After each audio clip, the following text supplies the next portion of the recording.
வணக்கம். தலைப்புச் செய்திகள். விஸ்வரூபம் எடுத்தது வில்லு பட விவகாரம். வில்லு படம் பார்த்த குழந்தைகளுக்கு வாந்தி மயக்கம் ஏற்பட்டதால் சென்னையில் பெரும் பரபரப்பு. பிரதமர் உட்பட அனைத்து தலைவர்களும் கண்டனம். சமீபத்தில் வெளியான வில்லு படம் பார்த்த பள்ளி குழந்தைகள் வாந்தி மயக்கம் எடுத்த பிரச்சனை விஸ்வரூபம் எடுத்துள்ளது.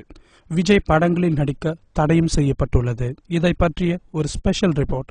சென்னை புரசைவாக்கத்தில் உள்ள பிரபல பள்ளியில் தேர்வில் அதிக மதிப்பெண் வாங்காத பிள்ளைகளுக்கு நூதன முறையில் தண்டனை என்ற பெயரில் அந்த மாணவர்களுக்கு வில்லு படம் காண்பிக்கப்பட்டது. படம் தொடங்கிய சுமார் 15 நிமிடத்தில் மாணவர்கள் மயக்கமும் வாந்தியும் எடுத்ததால் அங்கு பெரும் பரபரப்பு ஏற்பட்டது. முதல் 10 நிமிடத்திற்கு படத்தின் பெயர் ஓடிக்கொண்டு இருந்ததால் அந்த 10 நிமிடம் பிள்ளைகளுக்கு எதுவும் ஆகவில்லை என்று சம்பவத்தை நேரில் பார்த்தவர்கள் தெரிவித்துள்ளனர். அவர் படம் ரிலீஸ் ஆனாலே யூஸ்வலா இதெல்லாம் நடக்கிறதாங்க. இது ஒன்றும் புதுசா நடக்கிறது கிடையாது. தேட்டருக்கு வர்றது, வெளியே டீ குடிக்கிறவங்கள, பக்கத்து படத்துல ஏதாவது பார்க்க வரவங்கள பிடிச்சி அவர் படத்துக்கு உள்ள தள்ளுறதும் இதெல்லாம் யூஸ்வலா நடந்துட்டு தாங்க இருக்குது.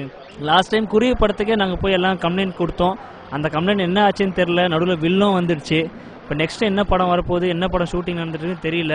கண்டிப்பாக இது தமிழ்நாட்டுக்கு ஒரு பயங்கரமான விஷயமா முடியும்னு நினைக்கிறேன்.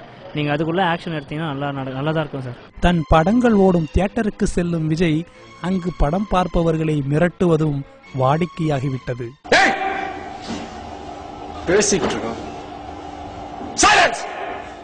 இப்படி பள்ளி குழந்தைகளையும் வயதானவர்களையும் அச்சுறுத்தும் இம்மாதிரியான படங்கள் வெளிவராமல் அரசாங்கம் காப்பாற்றுமா? பொறுத்திருந்து பார்ப்போம்.